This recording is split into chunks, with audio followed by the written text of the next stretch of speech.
하며 기도드립니다. 아멘. 하나님께서 오늘 우리에게 주시는 말씀 예레미야 33장 14절에서부터 26절까지 말씀입니다.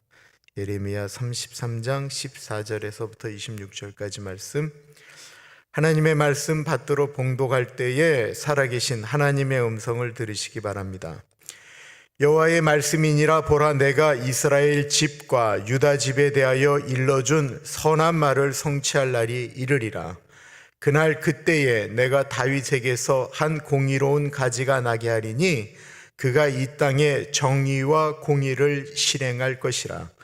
그날에 유다가 구원을 받겠고 예루살렘이 안전히 살 것이며 이 성은 여호와의 우리의 의라고 이름을 얻으리라.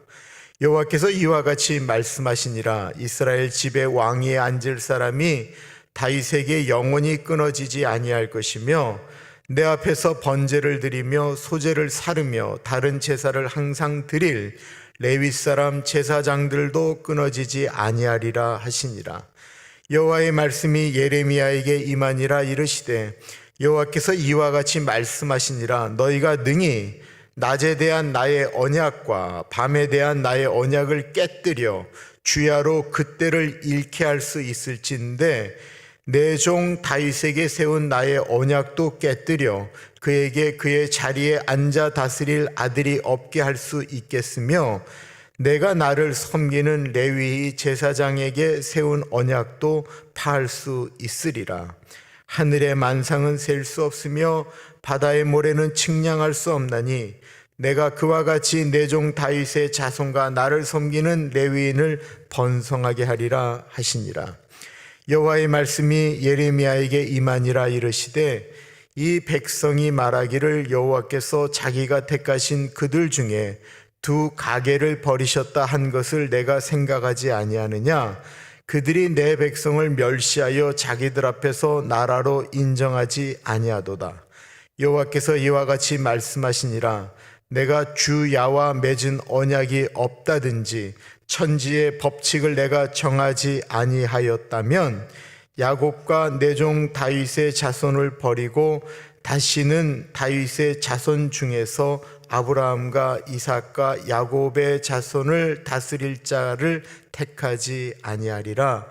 내가 그 포로된 자를 돌아오게 하고 그를 불쌍히 여기리라. 아멘. 오늘 말씀은 사실은 영어 성경으로 보는 것이 훨씬 더 이해가 좀 편하실 거예요. if라고 하는 단어가 여러 번 쓰면서 반어법을 쓰고 있는데 개역 개정이 조금 어렵게 번역이 되어져 있습니다. 하나님의 말씀을 묵상하고 읽고 하는 것을 큐티라고 하죠. 그런데 하나님의 말씀을 묵상하고 큐티하는데 이게 마음에 전혀 안 들어올 때가 있죠. 우리 마음이 그냥 신경질 나 있는 상태에서 말씀을 봐서도 그럴 수도 있고, 말씀이 너무 이렇게 좀 어렵고 난해하다라고 느껴질 때도 있으실 거예요. 그러면 큐티할 때 얼마나 답답하세요? 답답하시죠? 여러분이 답답하신데 목사는 얼마나 답답하겠어요? 어쩔 때는 이 말씀을 갖고 도대체 하나님 뭘 전하라는 말씀이세요? 이런 갈등을 하게 돼요. 저희 엄마가 이런 얘기를 했어요. 야, 니에비가 설교하면서 죽쓰고 나올 때는 나는 교인들한테 고개를 들 수가 없다. 그러니까 아버지가 설교를 이렇게 죽썼다라고 느껴지면 엄마가 고개를 교인들한테 들 수가 없대요. 그러니까 참 그 얘기가 뭔지를 목회하면서 느껴집니다. 하늘을 보기가 부끄러운 것이 아니고 교인들 보기가 참 민망할 때가 있습니다. 그런데 참 이상해요. 그런 날 꼭 와서 오늘 목사님 은혜 받았습니다 라고 말씀하시는 분이 꼭 있다라는 거예요. 처음에는 그냥 위로하려고 하는 말씀인 줄 알았는데 그게 아니에요. 정말 은혜 받았다라는 거예요. 도대체 은혜 받을 게 없는데 은혜 받았다라는 거예요. 그래서 하나님의 말씀이 아닐까요?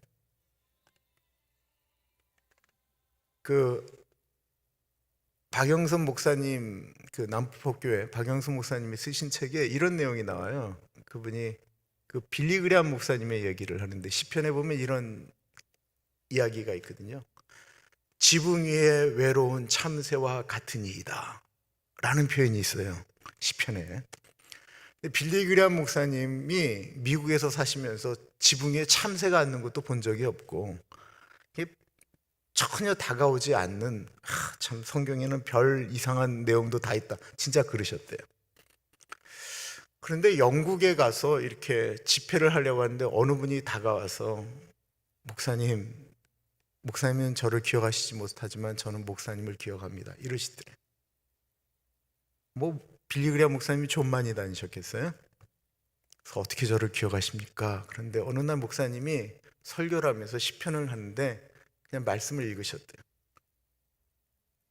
근데 그날 그 말씀 가운데 자기가 예수님을 영접했다라는 거예요. 자기의 삶이 지붕 위에 외로운 참새와 같은데 그 말씀을 그냥 읽었대요. 그거에 대한 내용을 말씀하신 것도 아니고 읽는데, 하나님이 내 형편을 아시는구나, 하나님이 내 마음을 아시는구나, 그리고 예수님을 영접했다라는 거예요. 그러면서 빌리 그레이엄 목사님이 하나님의 말씀 가운데 버릴 것이 없다라고 말씀하셨습니다. 하나님의 말씀에는 능력이 있고요, 소망이 있고 회복이 있습니다. 오늘 말씀은 이스라엘의 멸망을 이야기하던 예레미야가 30장부터 말씀한 회복, 소망의 마지막 말씀입니다. 왜 하나님의 말씀이 소망과 위로가 될까요? 그는 꼭 이루어질 말씀이기 때문에 그런 거예요. 꼭 이루어질 말씀. 그렇기 때문에 소망과 위로가 되는 것입니다. 이제 하나님의 말씀을 보도록 하겠습니다. 14절입니다. 여호와의 말씀이니라. 보라, 내가 이스라엘 집과 유다 집에 대하여 일러준 선한 말을 성취할 날이 이르리라. 하나님이 유다 집안에 하신 선한 말씀은 무엇일까요? 이것은 다윗 왕조에 대한 이야기입니다.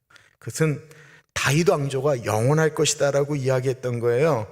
하나님께서 나단 선지자를 통해서 다윗에게 했던 약속의 말씀이었습니다.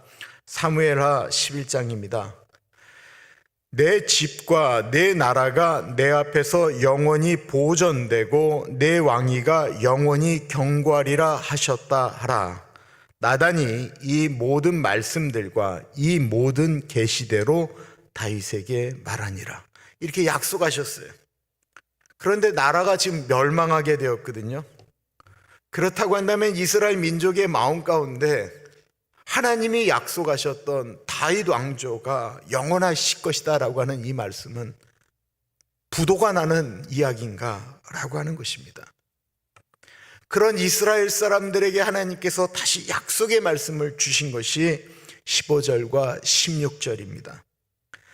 그날 그때에 내가 다윗에게서 한 공의로운 가지가 나게 하리니 그가 이 땅에 정의와 공의를 실행할 것이라. 그날에 유다가 구원을 받겠고 예루살렘이 안전히 살 것이며 이 성은 여호와의 우리의 의라고 이름을 얻으리라. 이 똑같은 말씀이 예레미야 23장에도 언급이 되는데요. 사실은 이스라엘은 바벨론에서 포로로 돌아온 후 다윗의 왕조에 다시 왕이 세워지지 않았습니다.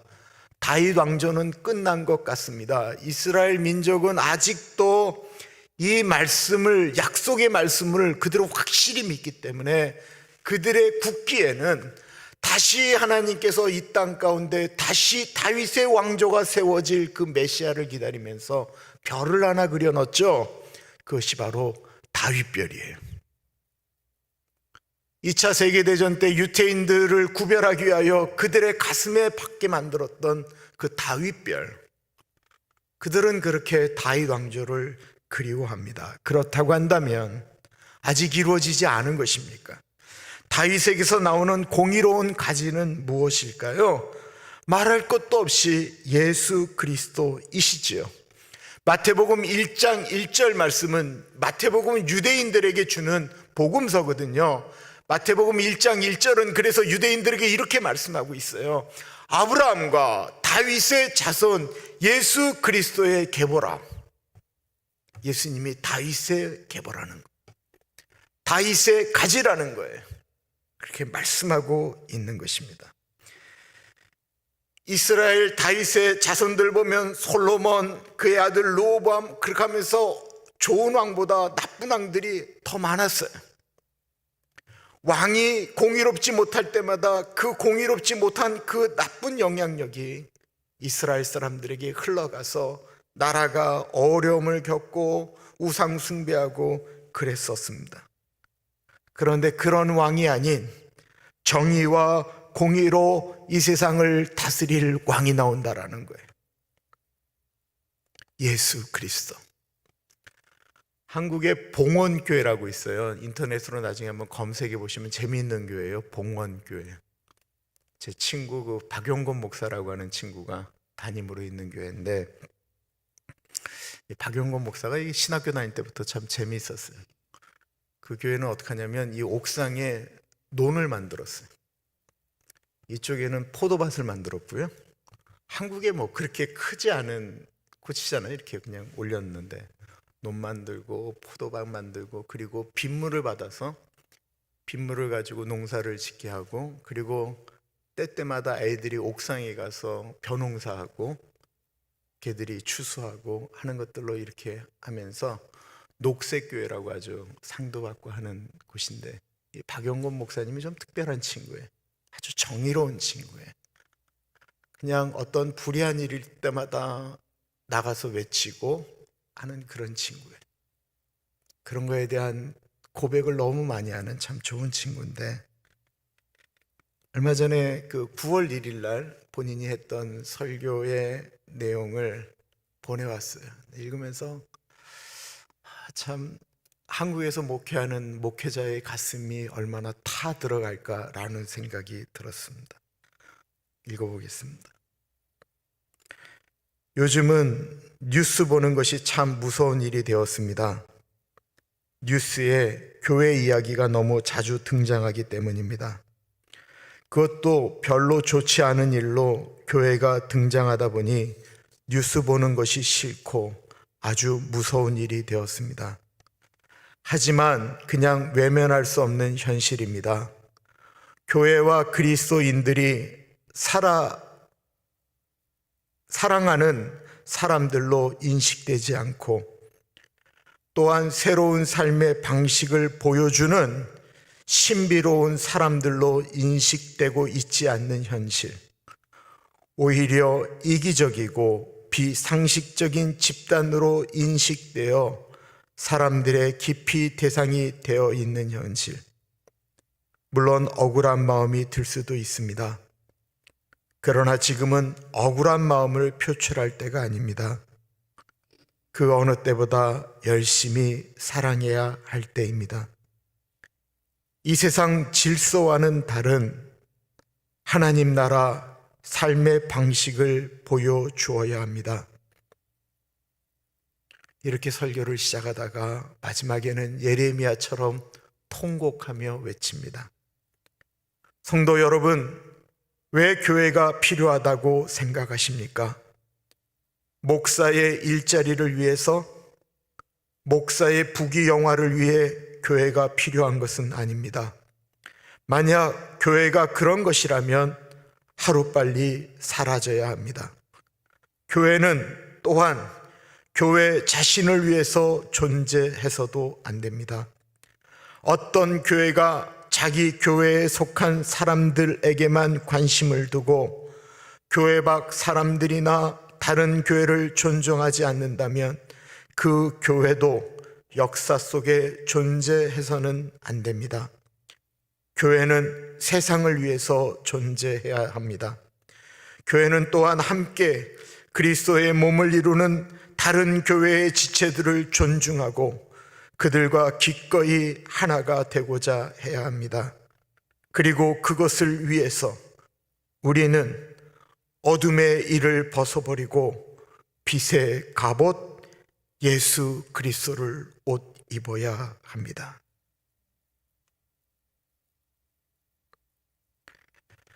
다윗의 후손 중 왕이었던 사람은 고작 이스라엘의 왕이었죠. 그러나 예수님은 만왕의 왕이 되셨습니다. 그리고 그 왕을 모신 사람들에 의해서 세상은 달라져 갔고 달라져 가야만 합니다. 하나님은 그 꿈을 사람들에게 심어주고 싶으셨던 것입니다. 다윗의 왕조와 예배는 맞물려 갔습니다. 다윗이 레위 지파를 3등분해서 예배드리는 모든 그 예배의 형식과 이 모든 것들을 만들었기 때문에 그렇습니다. 그런데 나라가 없어지게 되면서 제사는 어떻게 되어지는가, 하나님께 예배드리는 어떻게 되어지는가, 이것이 이스라엘 사람들한테 더 이상 예배를 드리지 못하게 되니까 갈등과 같은 것이었습니다. 그것에 대한 회복이 17절에 나옵니다. 여호와께서 이와 같이 말씀하시니라. 이스라엘 집의 왕위에 앉을 사람이 다윗에게 영원히 끊어지지 아니할 것이며 내 앞에서 번제를 드리며 소제를 사르며 다른 제사를 항상 드릴 레위 사람 제사장들도 끊어지지 아니하리라 하시니라. 출애굽기 29장 9절에 하나님은 아론에게 이런 약속을 하셨습니다. 아론과 그의 아들들에게 띠를 띄우며 관을 씌워 그들에게 제사장의 직분을 맡겨 영원한 규례가 되게 하라. 너는 이같이 아론과 그의 아들들에게 위임하여 거룩하게 할지니라. 이것이 레위 지파, 특히 아론의 자손들을 제사장으로 만드는 규례였습니다. 그리고 이스라엘 백성이 거짓 선지자 발람의 꾀에 빠져 모압 광야 시딤이라고 하는 곳에서 미디안 여인들과 간음을 하게 됩니다. 우상 숭배하게 됩니다. 그때 하나님의 심판이 이스라엘 민족에게 전염병으로 돌게 되는데, 그 사실을 전혀 몰랐던 이스라엘의 족장 한 사람이 미디안 여인을 자기의 천막으로 데려와서 간음을 하게 됩니다. 이때 아론의 손자 비느하스가 하나님의 분노하심으로 창을 들고 들어가서 두 사람을 죽이게 됩니다. 이때 하나님께서 두 번째 약속을 민수기 25장에 하게 됩니다. 말씀 보겠습니다. 여호와께서 모세에게 말씀하여 이르시되 제사장 아론의 손자 엘르아살의 아들 비느하스가 내 질투하심으로 질투하여 이스라엘 자손 중에서 내 노를 돌이켜서 내 질투심으로 그들을 소멸하지 않게 하셨도다. 그러므로 말하라. 내가 그에게 내 평화의 언약을 주리니 그와 그의 후손에게 영원한 제사장 직분의 언약이라. 그가 그의 하나님을 위하여 질투하여 이스라엘 자손을 속죄하였음이니라. 이 제사장의 임무는 타락한 인간, 죄인을 대신해서 그 죄를 정가받은 짐승을 잡아 제사를 지내는 일이 주 업무였습니다. 근데 이 일들이 신약 시대에 오게 되니까 예수 그리스도께서 우리를 위하여 단번에 십자가에서 죽으심으로 더 이상 짐승을 잡는 피 흘림의 제사가 의미가 없게 되었어요. 제사를 지내지 않아도 되게 되었어요. 완전한 하나님이시고 완전한 인간이신 예수 그리스도께서 우리의 죄를 짊어지시고 십자가에서 죽으셨기 때문에 그렇습니다. 그래서 예수님께서 광야를 거니시는 것을 처음 봤던 세례 요한이 예수님을 사람들에게 이렇게 소개하는 거예요. 보라, 세상 죄를 지고 가는 하나님의 어린 양이라. 이 예수님이 십자가에 죽으신 후 더 이상 짐승을 잡는 제사는 의미가 없게 되었습니다.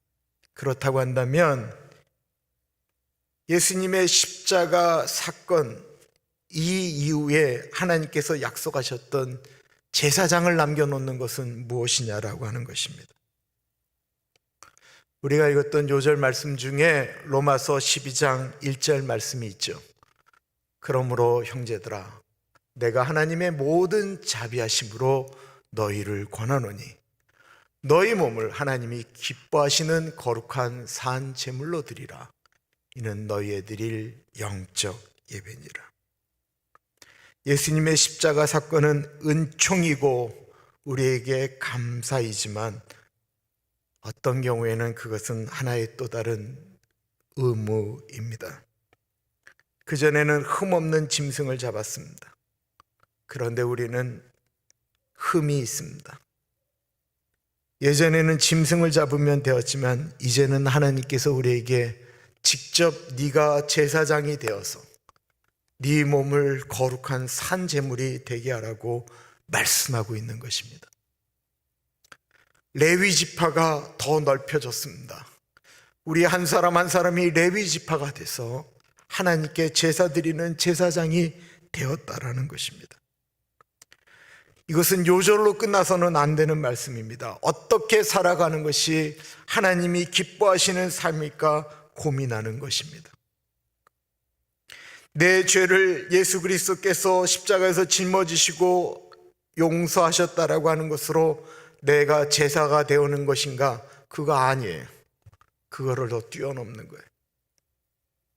거룩한 산제물은 나로 인하여 주변이 예수님의 사랑으로 달라지는 것입니다.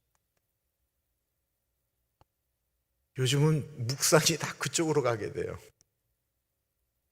나 한 사람 때문에 다른 분들이 예수님 말씀만 있다면 참 좋겠다라는 것입니다.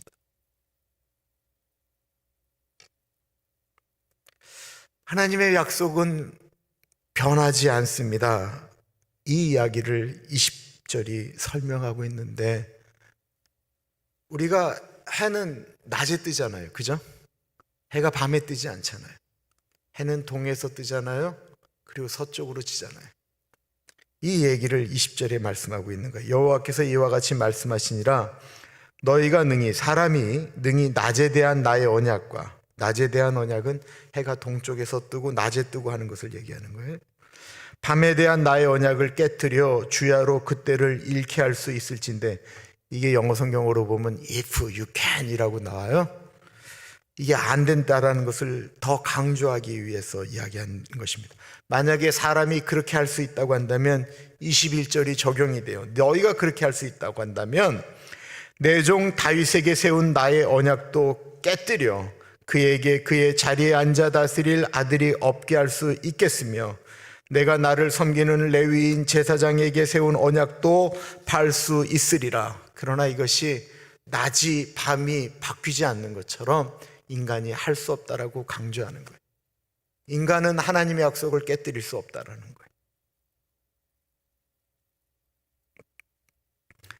이 약속의 말씀을 의심하는 분들에게 하나님이 다시 말씀하시는데, 25절과 26절은 제가 우리말 성경 좀 쉬운 걸로 다시 한번 읽어볼게요. 여호와가 이렇게 말한다.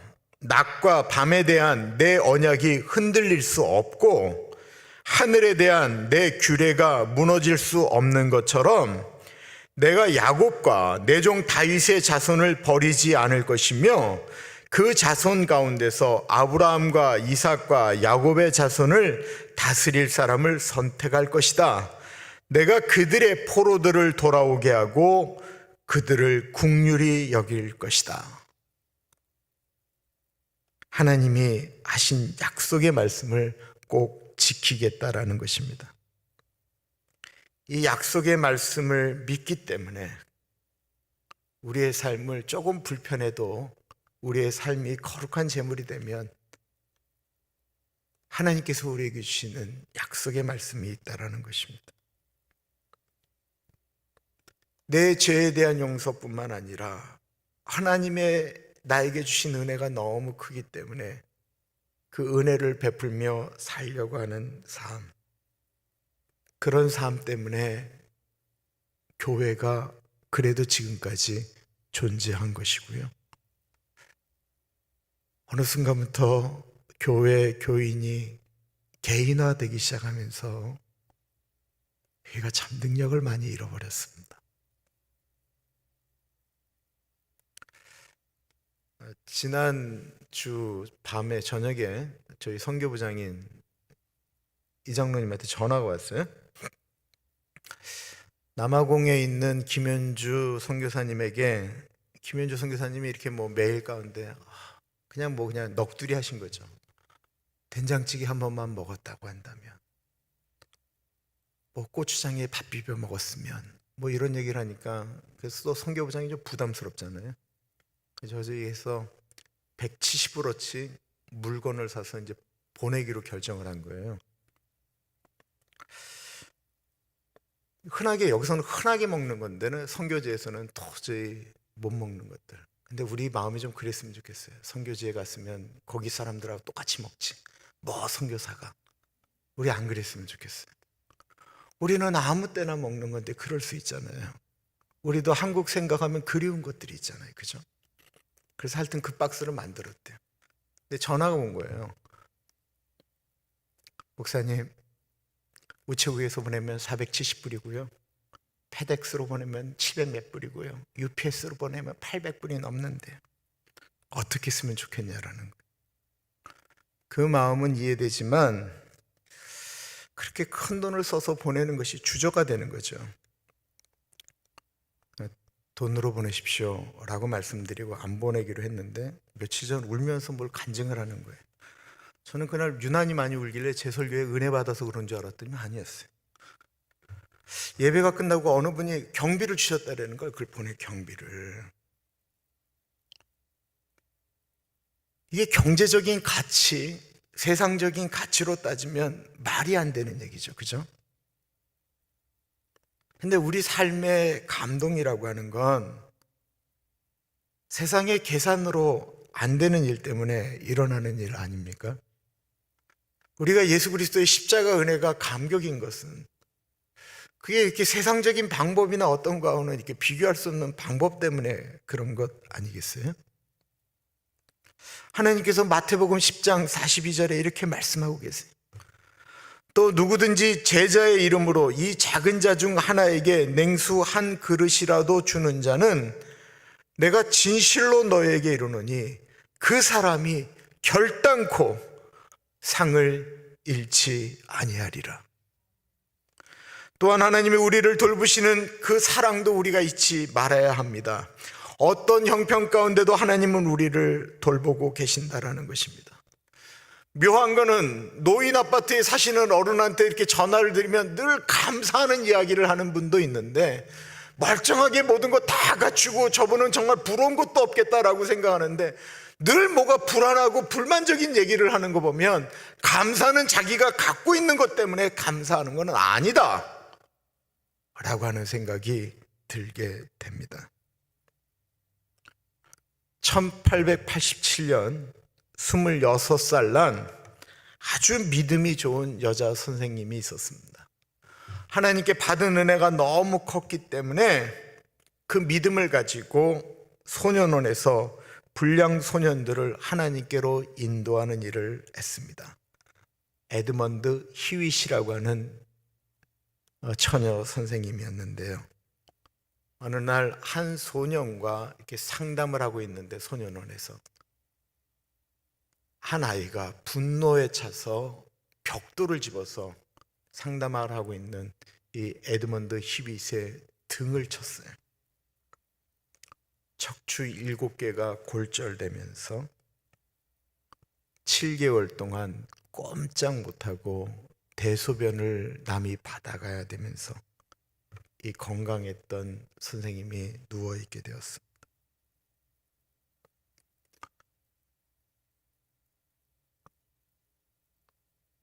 아무것도 못하고 누워있고 대소변은 누가 받아줘야 되고 누가 먹여줘야 되고 하다 보니까 지칠 대로 지쳐가고 신경은 날카로워질 대로 날카로워졌습니다.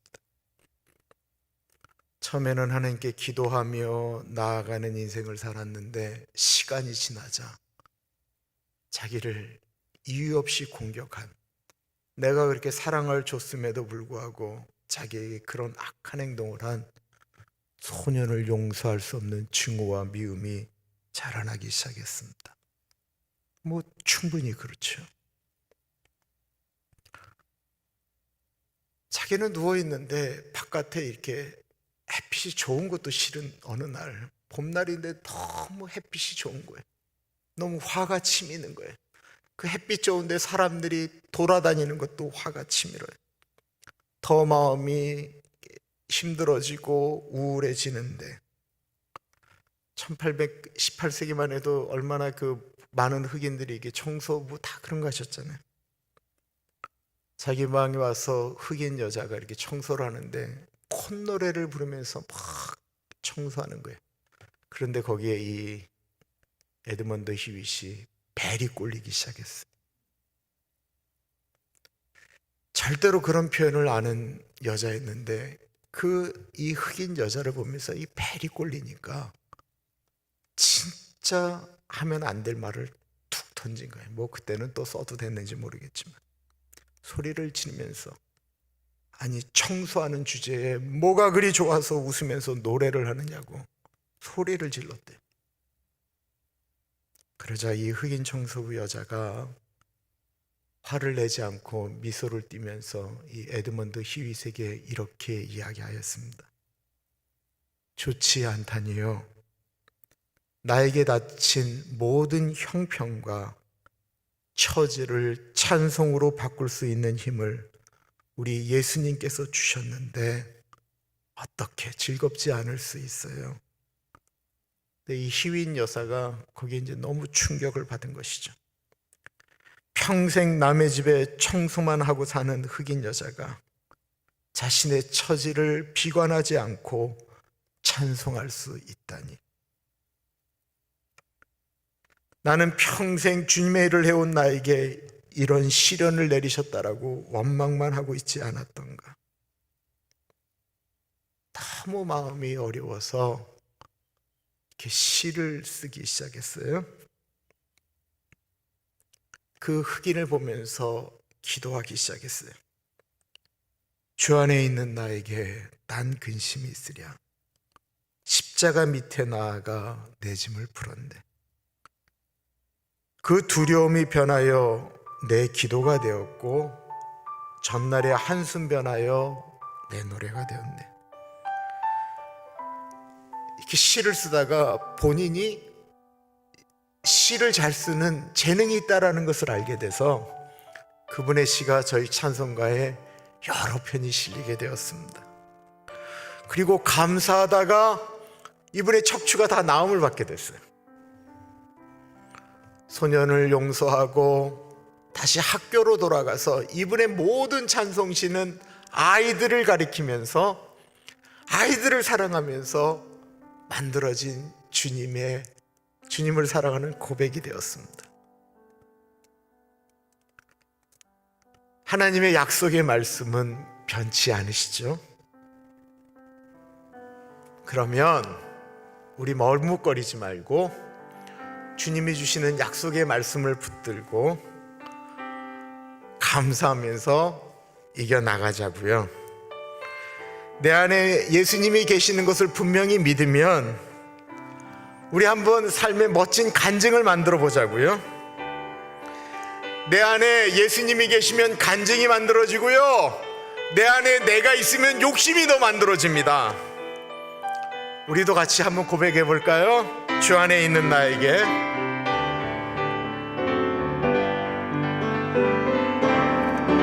주 안에 있는 나에게 난 근심이 있으랴.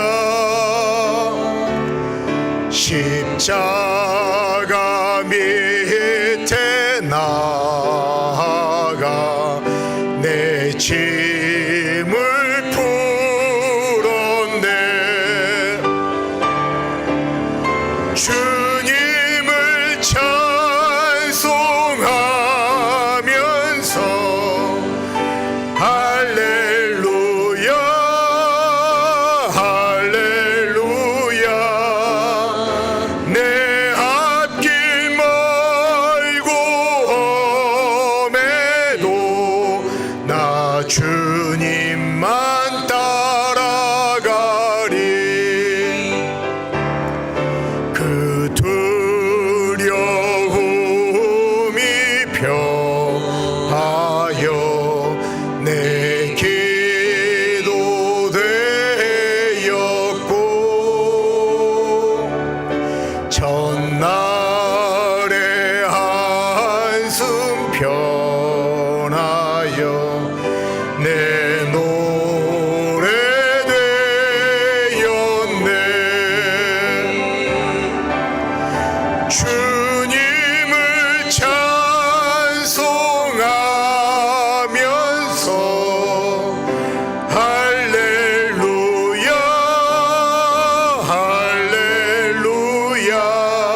주님만 따라가리.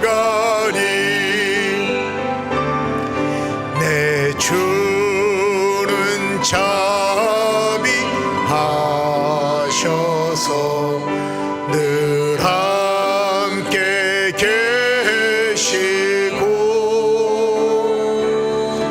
내 공피탐을 하시고 늘 채워주시네.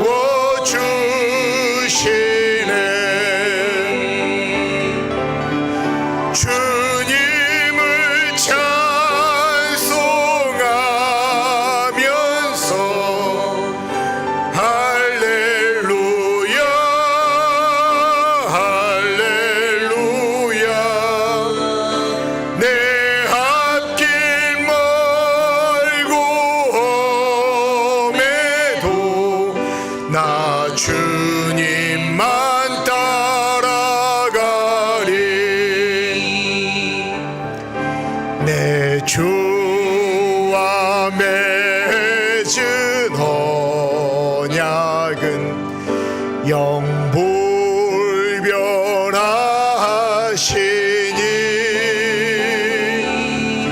그 나라 가기까지는 늘 보호하시네.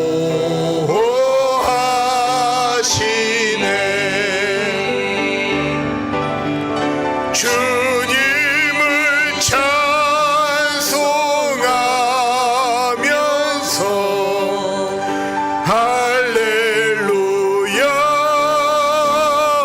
할렐루야. 내 앞길 멀고 험해도 나 주님만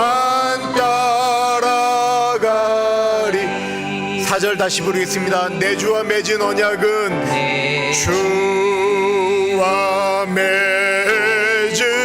언약은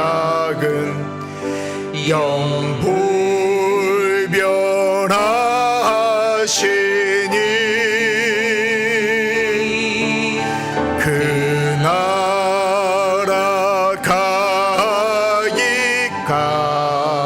가기까지는 늘 보호하시네.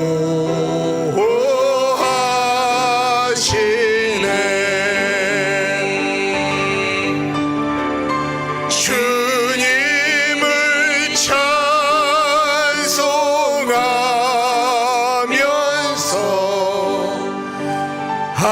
할렐루야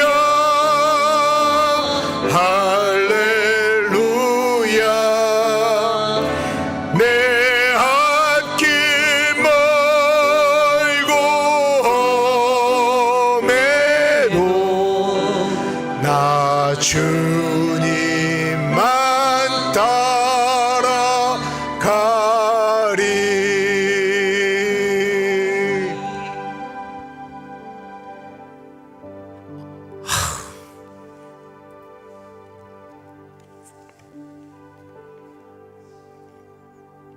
참 믿음의 선진들이 참 아름다운 간증으로 만들어서 고백했던 찬양 때문에 얼마나 감사하고 또 힘이 나고 위로가 되는지 모르겠습니다.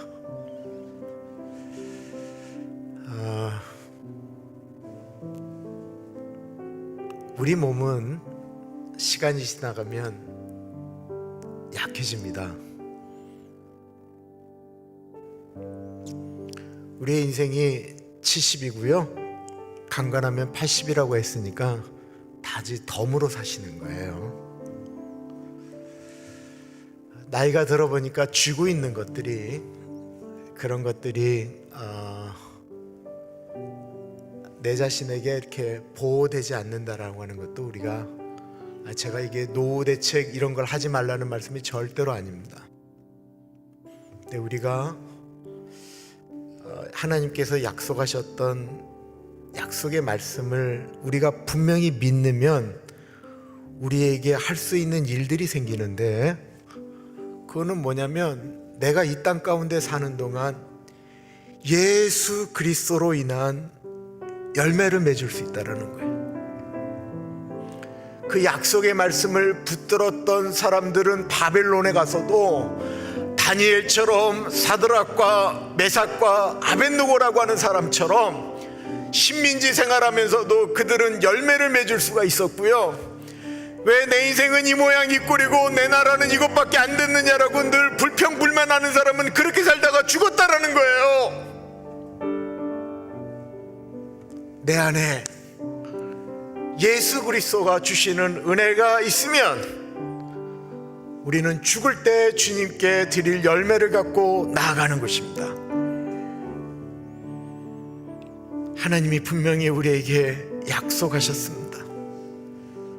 저 어린 소자 한 사람에게, 목마른 한 사람에게, 배고픈 한 사람에게, 헐벗은 사람에게, 감옥에 갇힌 사람에게, 외로운 사람에게, 위로가 필요한 사람에게, 우는 사람에게 했던 그 한마디 하나를 나에게 한 거라고 내가 분명히 기억하겠다라고 주님이 약속하셨습니다. 이게 약속의 말씀입니다. 그거 우리가 살아있는 동안만 할 수 있습니다. 하나님께서 나에게 주시는 약속의 말씀이 있으면 그거 붙들어야 우리가 하나님의 사람입니다.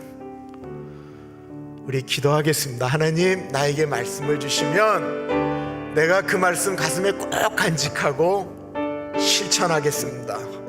하나님의 약속의 말씀을 붙들고 살아있는 동안 선한 그리스도의 역할을 감당하겠습니다. 그리스도로 옷 입겠습니다. 기도하며 가겠습니다. 기도합니다. 하나님 아버지, 기도합니다.